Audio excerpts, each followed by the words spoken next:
Okay. All right, community gardening. Now, who's been part of a community garden? 1, 2, oh, okay, something for you all to do. Okay, all right, so we're going to get into community gardens. That's just a bit of about me, and most of you I think by now knows. I might just skip that one. Okay, so we're going to talk about community garden types, planning for a community garden, garden design, garden working bees and workshops, community garden books and questions.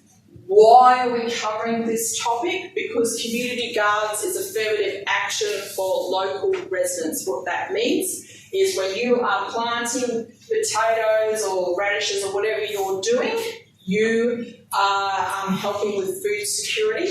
You know where your food is coming from. You are learning new things about your garden and the environment, and we all need to be doing it.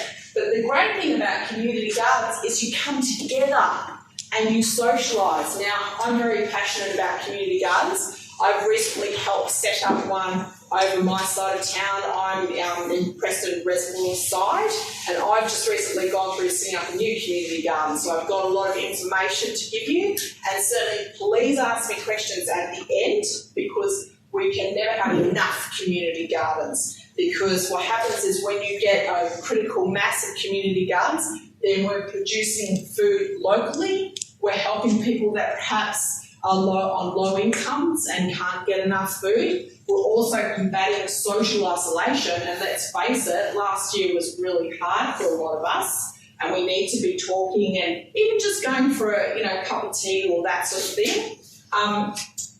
So community gardens are extremely important. Now, I just want to slightly go off on a tangent, but did any of you hear about history, the oil crisis in Cuba? Right, so what happened in Cuba? I think it was in the 60s or something like that. The US stopped oil production to Cuba, and it was all very political while they did that. But what happened to the local residents of Cuba? Suddenly they couldn't drive their cars, they couldn't get, supermarkets weren't available. There was society as they knew it kind of ground to a halt because they couldn't access oil. So what did they do? There was a bit of a crisis at the time, but what they did was they turned to a bit of agriculture and local gardening, because they realised we can't rely on the supermarkets to feed us or other countries to send us food. We can't even drive our cars. So gradually what happened is the local communities banded together and started to grow their own produce. Now what they discovered is they needed to learn a lot, and people were sent over to teach them how to grow their own food. They learned how to look after their soils. They learned to, band together, and what knowledge did people have? Because what you find in a group setting like this is what I call the brains trust. You might know a little bit of this, I might know a little bit of that, you get together and you talk, and it grows and grows and grows. And the same thing with a community garden. And in Cuba, that's what they did. They grew self-sustaining food plots, and they were able to support the community.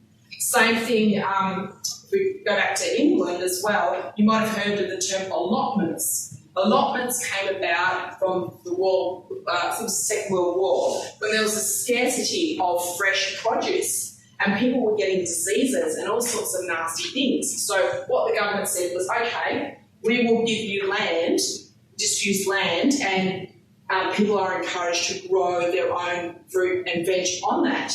And so they had this really strong community of allotments, which is basically community gardens, where again, they got together, they learned how to grow things, and now it's a source of national pride. Like, allotments are a really big deal.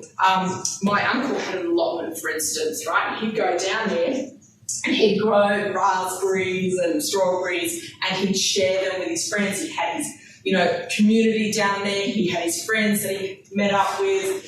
He had a whole life and a whole social connection, and he wasn't isolated all through his little allotment. So community gardens are a really nice way of connecting with other people in your local area. And it's interesting, you get talking, you find out who's around and what's happening. Now, I'm going to get into the different types of community garden, because I think everyone could go along to a community garden and get something out of it, whether that's having a plot or having a chat or just meeting people, all right? And it's important that we support community gardens as well and we increase them in our areas. Okay, so as I discussed before about in England with the allotments in Cuba, what's happening with the way we're doing our food production is insane. Like we're growing these monocultures here where they're growing far too much food that's been pumped up with chemicals. It's not supporting biodiversity, so you're not getting the insects. They spray them with a lot of stuff, like a lot of the products that come, say, from China are grown with really bad chemicals, or they put nasty stuff in the soil. And in Australia, we're really, really lucky. We've got beautiful food. You know, if you go to the farmers markets and other places, we've got really good places and really good soil, and we don't need to be importing. We can grow it local, and we know where it comes from. Also, I've spoken to a couple of kids and I said, oh, you know, where does the apples come from? And they're like the supermarket, or, you know, like the carrots, oh, they're that kind of plastic. Like, it's really depressing when you hear young kids talking like that they don't have an appreciation of how something's grown. I mean, a lot of you have been here for the seed raising one where we did the little seedlings, and how exciting was it watching your little seedlings come up and go, oh, look at that. You know, you kind of get that connection to nature, all right? Gardening is a really strong connection to nature, and we take that with us and we talk about that with other people, because human beings for thousands and thousands of years were connected to nature very strongly. We are still connected to nature. We are still evolving and connected to nature. We just think we're not, but we are, because we breathe the air, we eat the food. We're still part of nature. We need to bring ourselves back to that and get our hands dirty, because it's a lot of fun. Also, there's that whole thing about, you know, food, importing food, like when I go to supermarkets and see lemons that have come from California or something, you look at the tag and think, oh my God, that's so ridiculous. I can go down the street to my neighbourhood and pick some fruit that's just a couple of metres away, and yet they've got this food in the supermarket that they had to fly in, and of course the duopoly of, you know, the supermarkets, they expect to have such high standards of food perfection in what they offer you in supermarkets that they will not take anything that's slightly bruised or slightly funny looking or all that sort of stuff. But there's actually nothing wrong with the food, and they chuck it out, which is criminal, okay? Because there's nothing wrong with that food. You can cook it up, you can use it, and all of that stuff. And that's what community gardens give us. They show us what food actually looks like, and also how to prepare it. Okay. All right, so there's several different community garden types. So there's the communally run community gardens where people all get together and go, this is our space, we're going to share it, we're going to grow different things in it, see how we go, give each other different vegetables and get together. The other one is the plot community gardens. And what happens, you're on a waiting list, and then you get given a plot and you're expected to follow the membership standards or whatever the guidelines are. Usually pay a membership fee as well to be part of the plot community gardens, but they would have events and activities and things going on. And that was something that my uncle had one of those, and he had his own plot, but, you know, he had his friends around him and they all sort of discussed what they were growing and that sort of thing. Then you've got productive organic diverse, where you might have a community garden that's focused more on fruit trees or on growing a particular type of vegetable, or so it's more focused on a particular type of product, produce coming out of it. But all of them are managed by the community and they are for the community. Okay, so it's people coming together, growing food together, discussing it, socialising it, and then giving it back to the community. And usually these sort of plots and things involve councils and are on particular land sites and all sorts of stuff, so we'll get into that a bit more. Okay. So when you're thinking about planning for a community garden, so with the one I was involved in, one of the chairperson, she had discovered that there was a community centre that the council wasn't using very much. Well, they had a few seniors groups in it, but there was some land next to it that was completely disused. It was just lawn, nothing was going on. And she'd walk past it every day and she got, oh, we could be growing some vegetables on that. So what we did was the first thing contacted the council and said, is it possible with that land rezone, could we use it because of the community centre? So they said, yes, that might be doable. So we then worked on setting up a bit of a Facebook group to find out who in our local area might be interested in getting involved. And social media is great because obviously you don't have to pay for it. It's pretty easy to set up. People can contact each other pretty quickly. You can post photos of what's going on, and you quickly get a bit of a, interest you found in our community garden. Also, in the area I am, there's about 10 community gardens. So I went around to some of the other ones and just saw how they operate.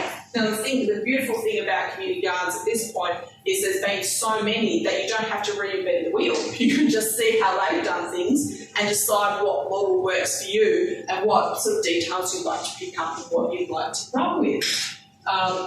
Also, the council can be really helpful with saying, oh, there's some easements here, or you can't grow up to here, or, this land is fine, but probably not that land. Council's really, really useful in doing this. And certainly at every council there's like an environment team or open space team, usually sort of combined with a community garden team that can help you and support you to set up your community garden, because there are some forms and things. You need to do a plan, a proposal. We need to draw up what our community garden is going to look like and consider all the different things that were going on. But certainly I found our council was very helpful and very supportive, and I'm sure that Brimbank Council is very supportive too, because you're certainly getting up there with the number of community gardens around here, which is great. All right, so this is this is the one that I helped set up. So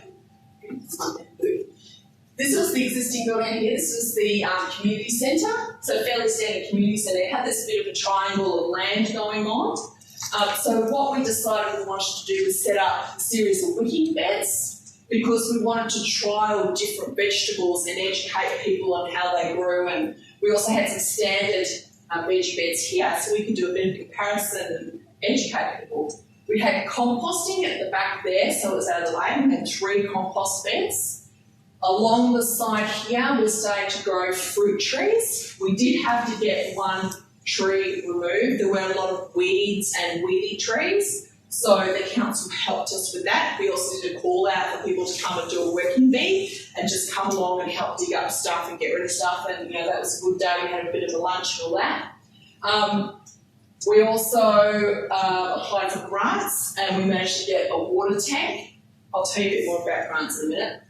We also approached Bunnings and said, will you give us any materials? Would that be something you would be interested in doing? And it turns out Bunnings have a very strong activity or advocacy in supporting community gardens. So we got a lot of material from Bunnings.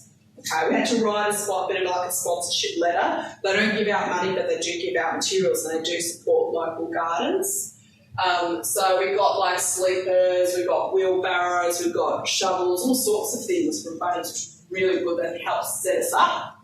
And then we went ahead and built the wicking beds. Now we did have 2 guys on the team who were builders, so that was really helpful that we were able to set that up, but certainly there were other people who had a bit of knowledge. We also knew someone in the community who knew about wicking beds that would help us. And this is the thing. You don't know what other people know. You can do a call out. We did a call out on Facebook and said, does anyone know how to set up wicking beds? And say, oh yeah, sure, I know how to do it, but I need a builder to help. And then we put up a post about that, and we've got a builder as well. So everybody's got multi skills that could potentially be used. It's quite amazing to find out. The rest of this is grass around here that we might look at setting up as mulch. We haven't decided yet. But we've got a garden shed as well, so we can store all our equipment. And so because we're close to a building, we're able not only to do produce and grow seeds, but we can hold events in the existing building. And you know that seed raising workshop I did here? I did it there too. So I was, able to pass on the knowledge to people there. It was a lot of fun sort of submitting this, getting it to council. It did have to go through the team, they had to approve it. We got the councillors involved as well, so we went a bit political. We got the mayor involved and told her about what we were doing, and that pushed it forward as well, so advocacy, because that's the really important thing, that if you want your area to change, if you want your area to be more beautiful and landscaped and have beautiful produce going on, community, you guys have to do it. Okay? And you have to tell council, I'm a local member, I pay my rates, I want this, we want this as a community. So be active in your community. Okay, so then we did all our wicking beds and we grew all our stuff, and so this is actually our launch day that I was involved in. So we had some nice little flyers, some bunting up there, and you could just see the wicking beds in the back. It was important to have a bit of a launch and celebrate the garden, and we managed to get a smoking ceremony, which was really great. Yeah, it was lovely, and we had the mayor speak. Now, these are my photos, and I was on the gate, so that's why. But you can see how many people in the local community came along. So we told them, we hadn't met these people before. We said, we've got a big launch, come along. We got like 80, 90 people. So they all came, they got to experience the garden, we got to meet them. There was some nice connections and chatting, and new friendships started, and people found out about other people. It just makes your community stronger, and after COVID, that's so important that we're connecting with other people and finding out these sorts of things. And community garden is a really nice way to have those conversations without it being awkward, So that was our launch day. That's my lovely artwork there. I had a lot of fun with that. And then it's like, well, what else can people do in the community? So on our launch day, we had some belly dances going on. We had face painting. It turned out one of our committee members was a DJ, so we had some music going on.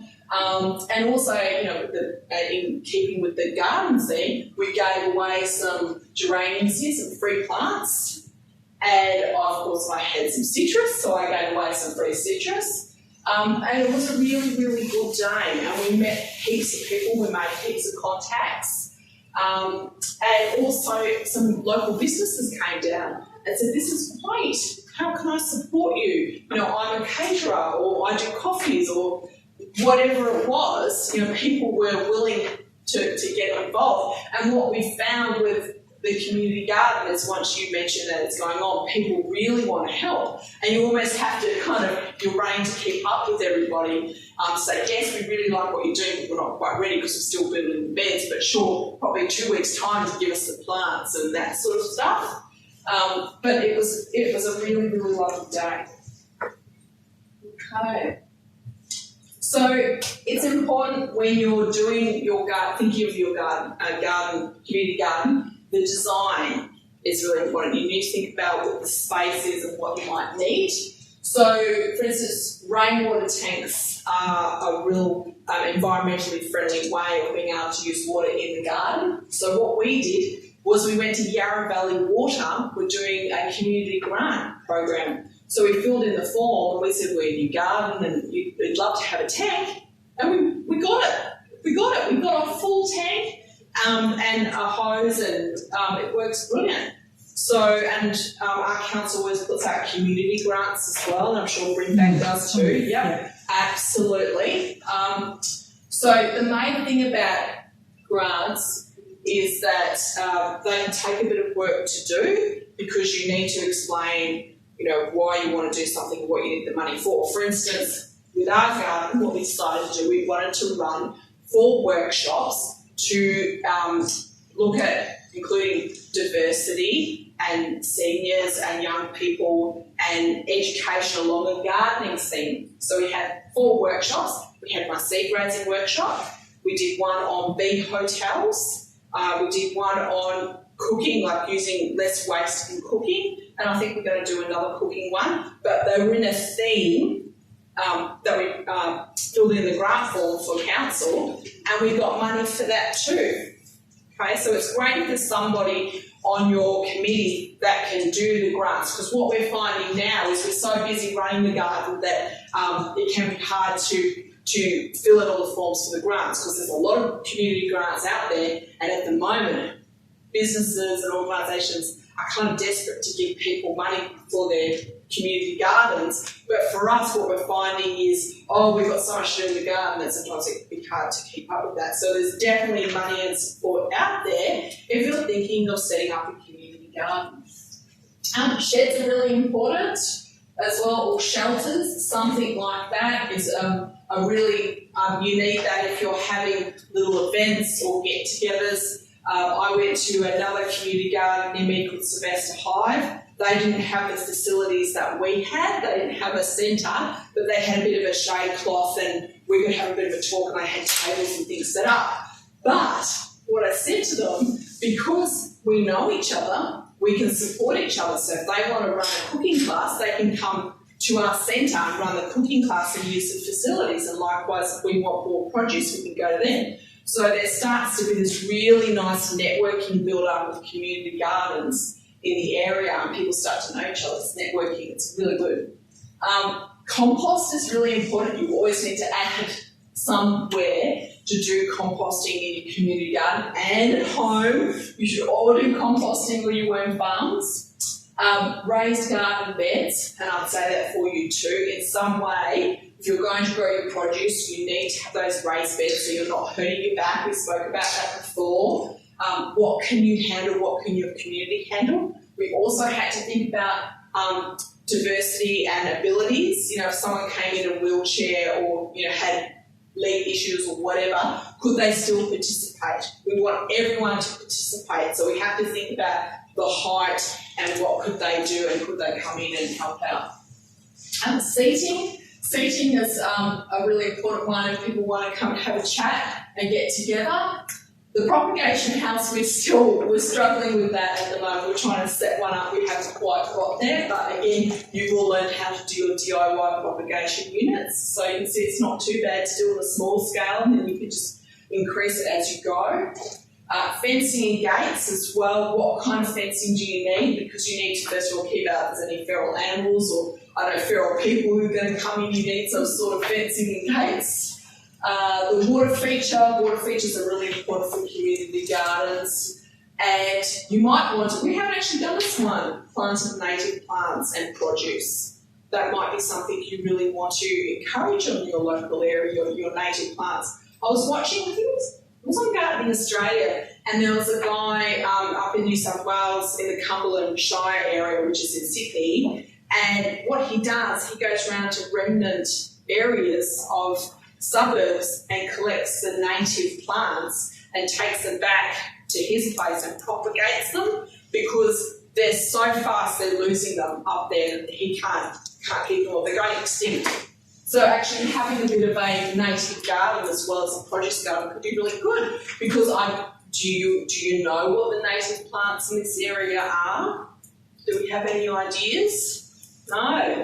So that would be a good thing to do, to propagate your native plants and find out, because every area has a little enclave of what's good in the local area.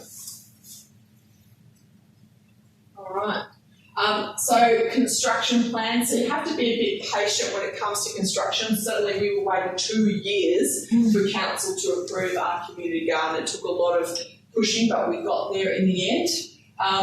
The committee, when we got the committee together, we all sort of took on different roles, and as I said, what can businesses donate? And in fact, the local caterer, she was so impressed that, she said, I'll come down and it'll be a free feed. So I thought that was pretty good.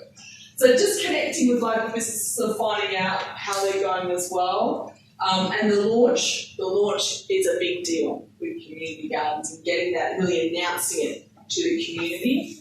And as I said, placement of fruit and veggies, where are you going to put everything? So it's good to have a design. You've got to have a construction plan and a bit of a design, and someone who's perhaps good at numbers as well, because you could get these grants suddenly you've got to, spend, and then do your acquittal forms, and there's a bit in that as well. Yay. Okay, gardening workshop bees and workshops. So, working bees, I find if you want to get people involved in working bees, it's good to have some sort of lunch or meal or whatever. We always put on a little bit of a lunch for people to enjoy. They can come along, have something to eat, as well as help us water or move compost. That works really nicely. We haven't done the community garden project milestones because it's still a bit early yet, but we might look at doing something like that. I think we're going to have our committee sort of get together and talk about it. Lunches and dinners. Certainly we're trying to fit as many of those in as we can and set up a bit of an events schedule. And what we were talking about before, fundraising food swaps. So we've got some lovely chocos here. But wouldn't it be great if we could all come somewhere and everyone could bring bits and pieces of herbs or seeds, and you could all kind of grab some and swap some and get some different plants. So community gardens are a fantastic way of doing that. And even if you're not a member, you can go along and they have these events. You can meet people and find out about, you're looking for your lemons. You can ask some people there. Or if you've got a problem with one of your plants, you can ask someone, and I'm sure they will know, or they'll know someone to talk to. It's also nice to put a bit of a style or a colour into your community garden. So creating mosaics for the garden, sleepers, we haven't quite got there yet, but certainly we'll look at doing that. And just holding workshops and getting involved. All right, so here's some community gardens near you. I don't know if these are all still running. I think they Joe, yeah. So these are all the community gardens in your area. Did you know about these? Some of them. One. Yeah? I know the West Vale. Okay. Yep. Yep. Have any of you gone along to any of their events or talked to anyone there, or?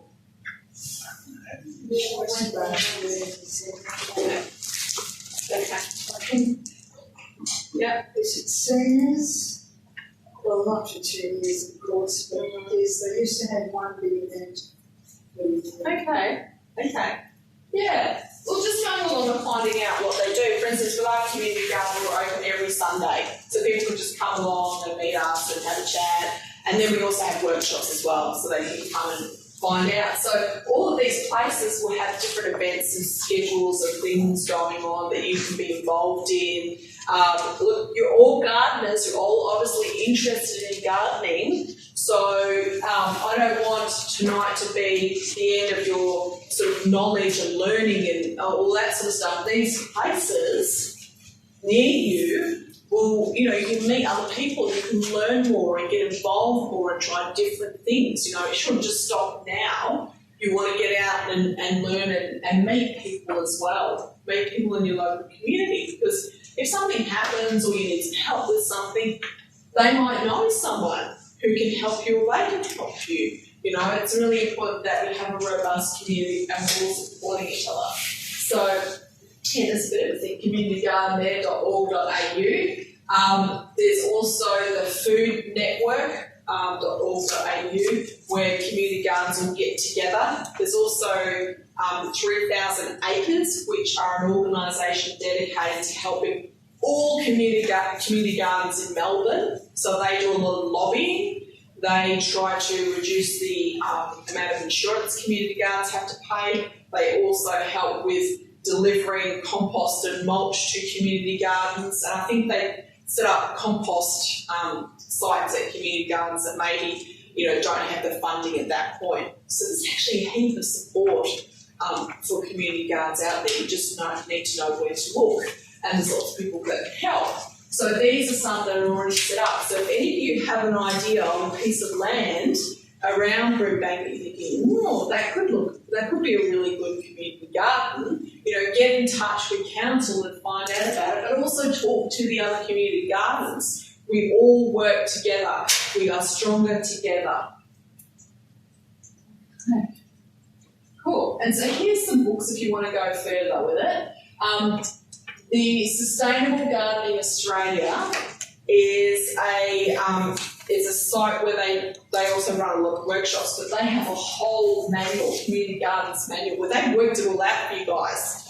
So you don't have to do a lot. When I was certainly setting up, helping with my community garden, I needed to do a bit of governance and forms and that sort of thing. So I went there and they had all these pre-done forms, so it's not too hard. The main thing is motivation and getting together and supporting each other. So if you're not sure, get involved in another community garden, see what you think, and find out about it.